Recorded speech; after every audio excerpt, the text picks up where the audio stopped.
తస్మాత్ జాగ్రత్తగా ఉండుర్రి. మీరు ఇష్టం వచ్చినట్టు మీరు చేస్తా ఉన్నారు.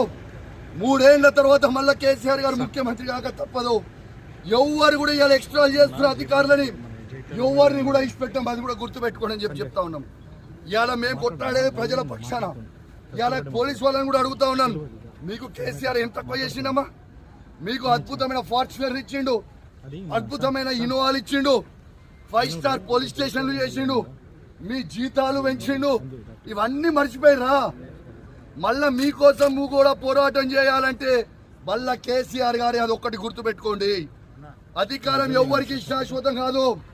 10 సంవత్సరాల్లో మేము కూడా అధికారంలో ఉన్నాం, కానీ ఇష్టం వచ్చిన రాజ్యం లాగా మేము చెయ్యలేదు. ఖచ్చితంగా వాళ్ళు ఇష్టం వచ్చినట్టు అడిగితే అట్లాంటి వాళ్ళని అడ్డుకుంటాం, ఖచ్చితంగా అడుగుతాం, నిలదీస్తాం.